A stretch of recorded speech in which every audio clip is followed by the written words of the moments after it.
Hello student, मैं आपके बीच में फिर से आ गया हूँ नए लेसन को लेकर नई ऊर्जा के साथ। इस लेसन का नाम है लेसन नंबर 2। लेसन का नाम क्या है आपका? वैद्युत फ्लक्स तथा गॉस का प्रमेय।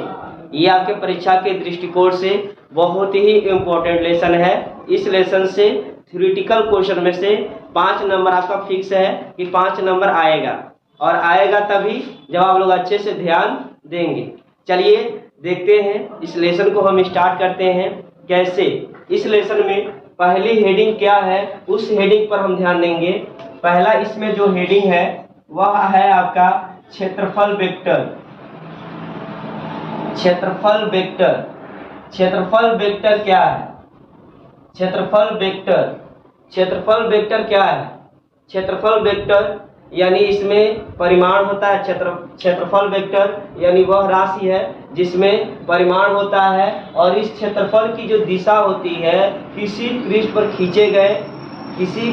खींचे गए अभिलंब की तरफ होती है। यानी जो क्षेत्रफल वेक्टर है, यहाँ पर हम एक छोटा सा अवयव ले लें। यहाँ से यदि हम छोटा सा अवयव ले लें तो यहाँ पे जो क्षेत्रफल वेक्टर जो होगा, यहाँ पर इसकी जो दिशा होगी वह सदैव इस तल के लंबवत होगी। अब इस तल के लंबवत किधर होगी? इस तरफ होगी। यहाँ पे हो जाएगा आपका वेक्टर DA। तो क्षेत्रफल वेक्टर एक सदिश राशि है, इसमें परिमाण होता है, और क्षेत्रफल वेक्टर की जो दिशा होती है किसी पृष्ठ पर खींचे गए तल के लंबवत होती है। यहाँ पर इस पूरे का जो क्षेत्रफल होगा वह आपका A होगा, लेकिन इस थोड़े से क्षेत्रफल की बात करें तो इस थोड़े से क्षेत्रफल को हम लिखेंगे DA। यहाँ पर वेक्टर DA होगा, इसका अल्प क्षेत्रफल। यदि हम वेक्टर A बराबर लिख रहे हैं तो यहाँ पे हो जाएगा आपका परिमाण के साथ AN कैप। यह n कैप जो है वह एकांक सदिश है। n कैप एकांक सदिश है, इसका वैल्यू कितना होगा? n कैप लगा हुआ है तो इसका वैल्यू कितना होगा? 1 होगा। इसके बाद आप लोग को दूसरी हेडिंग जो पढ़नी है इसमें वह घन कोण है। घन कोण क्या है आपका? घन कोण है, घन कोण। और घन कोण किसे कहते हैं? किसी गोले के पृष्ठ द्वारा गोले के केंद्र पर जो कोण बनता है उस कोण को घन कोण कहते हैं। किसी गोले के पृष्ठ द्वारा गोले के केंद्र पर, ये गोले का केंद्र हो गया और ये आपका पृष्ठ हो गया, तो गोले के पृष्ठ द्वारा गोले के केंद्र पर जो कोण बनता है उसी कोण को घन कोण कहते हैं, और घन कोण को ओमेगा से प्रदर्शित करते हैं। यहाँ पर इसकी मान लीजिए केंद्र क्या है? इसकी केंद्र जो है वह O मान लिए, त्रिज्या क्या है? R है, और इसका अल्प क्षेत्रफल मान लीजिए वेक्टर DA। पूरे का क्षेत्रफल A है और थोड़े से भाग का क्षेत्रफल वेक्टर DA है, यानी यहाँ पे हम वेक्टर DA लगा दे रहे हैं। तो जो घन कोण होता है उसे ओमेगा से प्रदर्शित करते हैं, और ओमेगा बराबर होता है वेक्टर DA अपान R स्क्वायर होता है। क्या होता है? घन कोण ओमेगा बराबर वेक्टर DA अपान R स्क्वायर होता है। और यदि थीटा कोण पर घन कोण देखें, थीटा कोण पर घन कोण क्या होगा? घन कोण ओमेगा बराबर हो जाएगा आपका DA cos theta upon R square. क्या होगा आपका? ओमेगा बराबर DA cos theta upon R square होगा। तो यहाँ क्षेत्रफल वेक्टर एक क्षेत्रफल होता है जिसमें परिमाण एवं दिशा दोनों होती है, और इस क्षेत्रफल की जो दिशा होती है किसी पृष्ठ पर खींचे गए तल के लंबवत होती है। घन कोण किसे कहते हैं? गोले के पृष्ठ द्वारा गोले के केंद्र पर जो कोण बनता है उसे घन कोण कहते हैं। क्या कहते हैं? घन कोण कहते हैं। अब इसमें घन कोण ओमेगा बराबर क्या होता है? DA cos theta upon R square होता है। इसका मात्रक जो होता है वह स्टेरेडियन होता है। ये घन कोण ओमेगा का मात्रक क्या होता है? घनकोण ओमेगा का मात्रक, घनकोण ओमेगा का मात्रक होता है आपका स्टेरेडियन, स्टेरेडियन होता है। ये किसका मात्रक है? घनकोण ओमेगा का मात्रक स्टेरेडियन होता है। समझ में आया होगा? ये आपका बेस है। इसके बाद आपको पढ़ना है, इसे हम मिटा रहे हैं,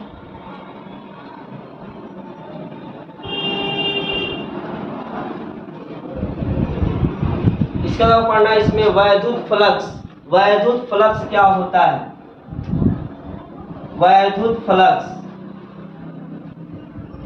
वैद्युत फ्लक्स, वैद्युत फ्लक्स को फाई से डिनोट किया जाता है, लेकिन हम फाई ई से डिनोट कर रहे हैं ताकि पता चले कि यह यहाँ पर फाई ई जो है वह वैद्युत फ्लक्स है, क्योंकि जैसे ही आप चुंबकीय क्षेत्र में जाएंगे तो वहां पर भी फाई होता है, वहां पर चुंबकीय फ्लक्स होता है और यहाँ पर वैद्युत फ्लक्स होता है। इसलिए हम यहाँ पी लगाए हैं और वहां पर जाएंगे तो फाई बी लिखेंगे चुंबकीय क्षेत्र में। तो वैद्युत फ्लक्स किसे कहते हैं? वैद्युत फ्लक्स किसे कहा जाता है? एक समान चुंबकीय क्षेत्र में स्थित, एक समान चुंबकीय क्षेत्र में स्थित, यह आपका क्या हो गया? एक समान चुंबकीय क्षेत्र हो गया, वेक्टर ई, और इसमें एक कोई चालक पदार्थ है, तो एक समान चुंबकीय क्षेत्र में स्थित किसी काल्पनिक पृष्ठ से गुजरने वाली चुंबकीय बल रेखाओं की संख्या को चुंबकीय फ्लक्स कहते हैं। किसी, ध्यान दीजिए, एक समान चुंबकीय क्षेत्र में स्थित किसी पृष्ठ से या किसी काल्पनिक पृष्ठ के लंबवत गुजरने वाली चुंबकीय बल रेखाओं की संख्या को चुंबकीय फ्लक्स कहते हैं। जरूरी नहीं है कि यह चुंबकीय बल रेखाएं जो होंगी वह लंबवत ही गुजरे, ऐसा भी हो सकता है कि वह थीटा एंगल पर गुजरे। तो यहाँ पर यह ध्यान देना है कि जब चुंबकीय फ्लक्स इसमें प्रवेश करती है तो उस समय वह माइनस में होती हैं। जैसे यहाँ पर कितने बल रेखाएं हैं? 1 2 3 4 5 है, और इसमें 4 एंट्री, 5 और 5 एंट्री कर रही है। जब इसमें प्रवेश कर रही है इस पदार्थ में तो -5 लिखेंगे, और जब वही चुंबकीय बल रेखाएं इससे विद्युत बल रेखाएं इससे बाहर निकलेंगी तब आपको लिखना होगा +5। यानी जब विद्युत बल रेखाएं किसी पदार्थ में प्रवेश करती हैं तो उस समय वह ऋणात्मक होती है, और जब विद्युत बल रेखाएं उस पदार्थ से बाहर निकलती है तब उस समय वह क्या होती है? धनात्मक होती हैं। तो प्रवेश कर रही हैं तो -5, जब इसे निकल रही है तो +5। -5 क्यों लिखे हैं? क्योंकि इसमें 5 ही वैद्युत बल रेखाएं प्रवेश कर रही हैं। यहाँ प्लस क्यों लिखे हैं? क्योंकि 5 प्लस ही क्यों लिखे हैं? क्योंकि इससे 5 वैद्युत बल रेखाएं क्या हो रही हैं? बाहर निकल रही हैं। अब इसमें वैद्युत फ्लक्स को फाई से डिनोट करते हैं, और फाई ई बराबर यहाँ देख सकते हैं आप, फाई ई बराबर होता है आपका EA cos theta. Phi E बराबर क्या होता है? EA cos theta. अब इसमें ध्यान देना होगा आपको, अगर हम फाई ई का मात्रक लिख रहे हैं तो यहाँ पे हो जाएगा फाई ई का मात्रक, फाई ई का मात्रक। अब लोग बता दें, पिछले वीडियो में आप लोग पढ़ चुके हैं, ई का मात्रक जो होता है, एक होता है आपका न्यूटन प्रति कूलाम, न्यूटन प्रति कूलाम होता है, और एक मात्रक और होता है, एलिवेशन में पढ़ेंगे, एक मात्रक और होता है वोल्ट, क्या होता है आपका? वोल्ट प्रति मीटर। एक वोल्ट प्रति मीटर होता है, यह ई का मात्रक होता है। दोनों लिख सकते हैं। तो इसके अनुसार, इस ई के मात्रक के अनुसार यह फाई ई के भी 2 मात्रक होंगे। जैसे आप लिख रहे हैं ई का मात्रक, क्या लिख रहे हैं? ई का मात्रक, यहाँ पे इंटू ए का मात्रक, ए का मात्रक, और यहाँ पे कुल का मात्रक नहीं लिखेंगे, ई का मात्रक ये लिखेंगे, तो हो जाएगा आपका न्यूटन, और प्रति क्या हो जाएगा? कूलाम हो जाएगा। इंटू क्षेत्रफल का मात्रक क्या होता है? Metre square. क्या होता है आपका? Metre square. तो यहाँ पर एक मात्रक फाई का मात्रक निकल गया न्यूटन मीटर स्क्वायर प्रति कूलाम, यानी एक मात्रक निकल गया न्यूटन मीटर स्क्वायर प्रति कूलाम। ध्यान दीजिए, यहाँ पर इंटू का चिन्ह नहीं लगाएंगे, इंटू के जगह पर यहाँ पर बीच में क्या है? संयोजक का चिन्ह है, दोनों को जोड़ दिया गया है। अब अगर ई रखे हैं, ई का मात्रक न्यूटन प्रति कूलाम लिखे हैं, तो फाई ई का मात्रक न्यूटन मीटर स्क्वायर प्रति कूलाम आया है। अगर हम एक और मात्रक निकालना चाहते हैं, पहला मात्रक हो गया, अगर हम एक और मात्रक निकालना चाहते हैं, चूंकि हम जानते हैं कि फाई ई बराबर होता है ई ए कॉस थीटा, होता है फाई ई बराबर होता है ई ए कॉस थीटा। अगर यहाँ पर हम मान लिखेंगे फाई ई का मात्रक बराबर, अब इस बार ई का मात्रक रखेंगे ये वाला रख चुके हैं, अब ये वाला रख रहे हैं, तो ई का मात्रक हो जाएगा क्या आपका वोल्ट, क्या हो जाएगा वोल्ट, और नीचे क्या है आपका मीटर।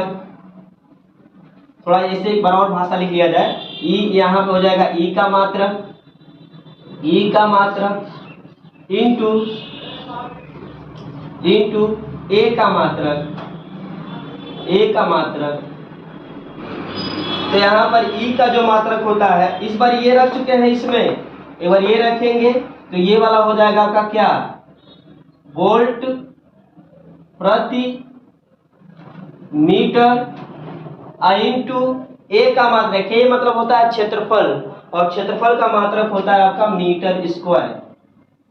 क्या होता है आपका मीटर स्क्वायर, मीटर से मीटर कट जाएगा तो हो जाएगा आपका वोल्ट मीटर, यहाँ मीटर स्क्वायर है, यहाँ पर मीटर है, तो 1 मीटर से 1 मीटर कटेगा तो 1 मीटर बचेगा ना। तो यहाँ पर फाई ई के दो मात्रक निकल गया, एक फाई ई का मात्रक है न्यूटन मीटर स्क्वायर प्रति कूलम, और एक फाई ई का मात्रक है वोल्ट मीटर। क्या है वोल्ट मीटर।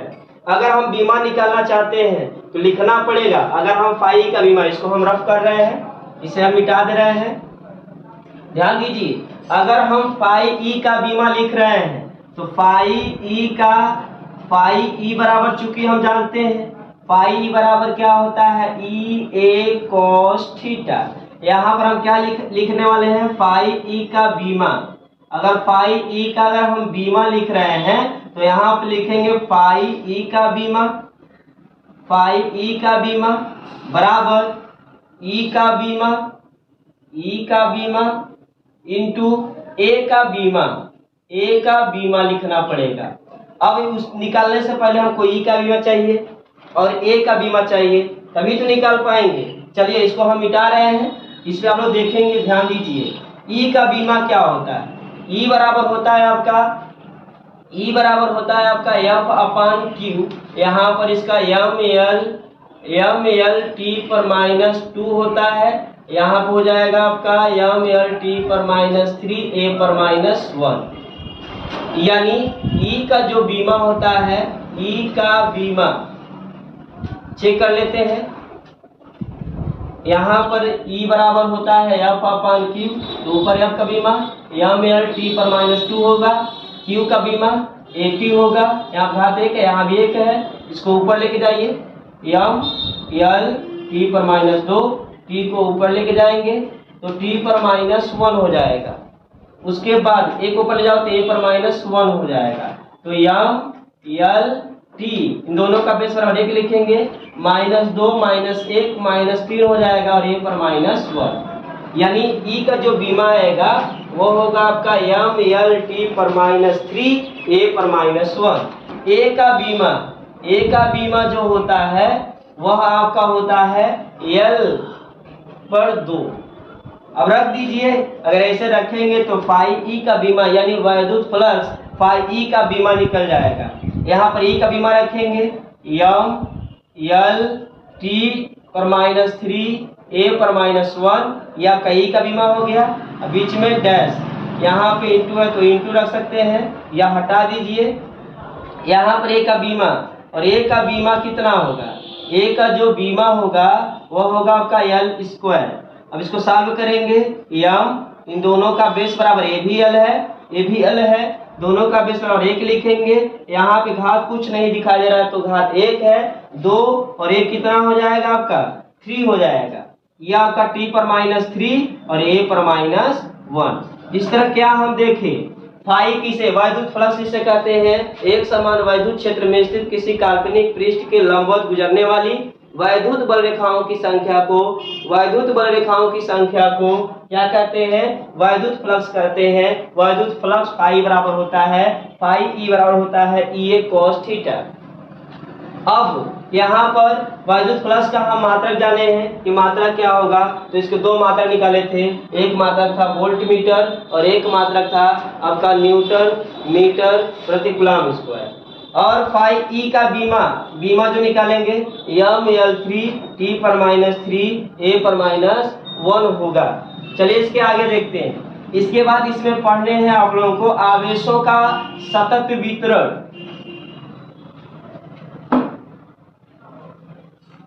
आवेशों का सतत वितरण, आवेशों का सतत मतलब होता है आपका लगातार, वितरण मतलब बंटना, यानी आवेशों का बंटने के बारे में पढ़ेंगे। आवेशों का सतत वितरण, तो आवेशों का सतत वितरण जो होता है वह तीन प्रकार का होता है। पहला होता है आपका रेखीय आवेश घनत्व, रेखीय आवेश घनत्व, रेखीय आवेश घनत्व। दूसरा होता है आपका पृष्ठीय आवेश घनत्व। तीसरा होता है आपका आयतन आवेश घनत्व। चलिए रेखीय आवेश घनत्व को लैम्डा से डिनोट किया जाता है और लैम्डा बराबर होता है आपका आवेश यानी विद्युत आवेश,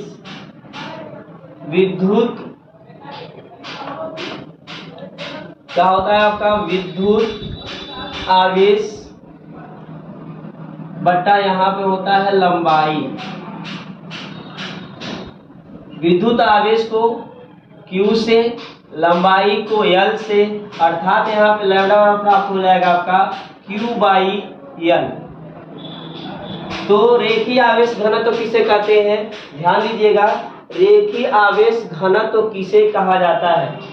एकांक रेखीय आवेश घनत्व जब आवेश का वितरण वस्तु के लंबाई में होता है, जब आवेश का वितरण वस्तु के लंबाई में होता है तो एकांक लंबाई में उपस्थित आवेश की मात्रा को रेखीय आवेश घनत्व कहते हैं। जब आवेश का वितरण वस्तु के लंबाई में होता है तो एकांक लंबाई में उपस्थित आवेश की मात्रा को रेखीय आवेश घनत्व कहते हैं। रेखीय आवेश घनत्व को लैम्डा से प्रदर्शित करते हैं। थोड़ा मात्रक देख लेते हैं यहीं पर। यहाँ पर मात्रक लिखना है तो Q है और Q मतलब आवेश है और आवेश का मात्रक जो होता है वह कूलाम होता है। आवेश का मात्रक क्या होता है? कूलाम होता है। और नीचे आपका लंबाई है, लंबाई मतलब दूरी हुआ और दूरी का मात्रक, लंबाई क्या है? दूरी है और दूरी का मात्रक क्या होगा? मीटर होता है। तो हम क्या देखें, रेखीय आवेश घनत्व किसे कहते हैं?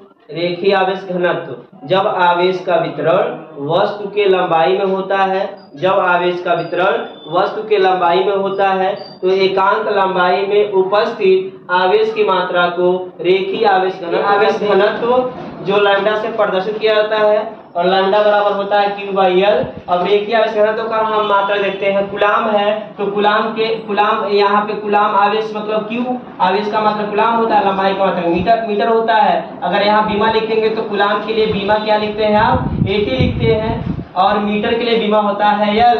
इसको ऊपर लेके जाएंगे तो AT और L को ऊपर ले जाओ तो ATL पर -1 हो जाएगा, ATL पर -1 हो जाएगा। पृष्ठीय आवेश घनत्व को हम सिग्मा से डिनोट करते हैं। सिग्मा बराबर होता है विद्युत आवेश और विद्युत आवेश Q बराबर Q बट्टा विद्युत आवेश बट्टा क्या होता है आपका? क्षेत्रफल। क्या होता है आपका? क्षेत्रफल मतलब A। इसके बारे में देखते हैं कि पृष्ठीय आवेश घनत्व तो सिग्मा किसे कहते हैं? जब आवेश का वितरण वस्तु के पृष्ठ में होता है, जब आवेश का वितरण वस्तु के पृष्ठ में होता है, ध्यान से सुनिए, जब आवेश का वितरण वस्तु के पृष्ठ में होता है तो एकांक क्षेत्रफल में उपस्थित आवेश की मात्रा को, जो नीचे रहता है सब एकांक लगा देना है, तो एकांक क्षेत्रफल में उपस्थित आवेश की मात्रा को, एकांक क्षेत्रफल में उपस्थित आवेश की मात्रा को पृष्ठीय आवेश घनत्व सिग्मा कहते हैं। मात्रक लिखना है तो मात्रक कैसे लिख सकते हैं? विद्युत आवेश का मात्रक क्या होता है? कूलाम होता है। क्या होता है? कूलाम होता है। यहाँ पर क्षेत्रफल का मात्रक क्या होता है? मीटर स्क्वायर होता है। क्षेत्रफल का मात्रक मीटर स्क्वायर होता है। अगर बीमा लिखना है तो कूलाम का बीमा, अभी को यहाँ पता है कूलाम का बीमा 80 और नीचे मीटर के लिए एल स्क्वायर लिखेंगे। अब एल स्क्वायर को ऊपर लेके जाओ, यानी एल पर 2 हो गया, ये हो जाएगा ए टी एल पर -2, यानी यह इसका बीमा हो जाएगा। अब आयतन आवेश घनत्व को रो से डिनोट करते हैं। आयतन आवेश घनत्व को रो से डिनोट किया जाता है और ये भी होता है आपका विद्युत आवेश। विद्युत आवेश, विद्युत आवेश यानी Q। नीचे हो जाएगा आपका आयतन। क्या हो जाएगा? आयतन। और आयतन को V से। अब यहाँ पर इसका अगर हम डिफरेंस बताएं तो आयतन आवेश घनत्व किसे कहते हैं? जब आवेश का वितरण वस्तु के आयतन में होता है, जब आवेश का वितरण वस्तु के आयतन में होता है तो एकांक आयतन में उपस्थित आवेश की मात्रा को आयतन आवेश घनत्व कहते हैं। जब आवेश का वितरण वस्तु के आयतन में होता है तो एकांक आयतन में उपस्थित आवेश की मात्रा को आयतन आवेश घनत्व कहते हैं और इससे रो से जोड़ कर किया जाता है और रो बराबर होता है Q/V। अगर यहाँ से हम मात्रक लिखें तो आवेश का मात्रक क्या होगा आपका?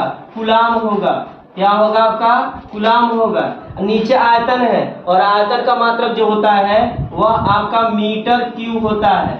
मीटर क्यू, यानी यहाँ पर मीटर यहाँ कितना हो जाएगा? इसमें घात 3 हो जाएगा। बीमा लिखना है, कूलाम के लिए 80 होगा, मीटर के लिए L होगा, इसमें 3 है तो L पर 3 हो जाएगा। इसको ऊपर लेके जाएंगे APL पर -3। तो एक बार और सुन लीजिए, रेखीय आवेश घनत्व किसे कहते हैं? जब आवेश का वितरण वस्तु के लंबाई में होता है तो एकांक लंबाई में उपस्थित आवेश की मात्रा को ही रेखीय आवेश घनत्व कहते हैं। इसे लैम्डा से प्रदर्शित करते हैं। पृष्ठीय आवेश घनत्व जब आवेश का वितरण वस्तु के पृष्ठ में होता है, जब आवेश का वितरण वस्तु के पृष्ठ में होता है तो एकांक क्षेत्रफल में उपस्थित आवेश की मात्रा को पृष्ठीय आवेश घनत्व कहते हैं। आयतन आवेश घनत्व जब आवेश का वितरण वस्तु के आयतन में होता है तो एकांक आयतन में उपस्थित आवेश की मात्रा को आयतन आवेश घनत्व कहते हैं। इसका मात्रक बीमा यहाँ पे लिखा गया है, स्क्रीनशॉट ले सकते हैं। आज के सेशन में बस इतना ही।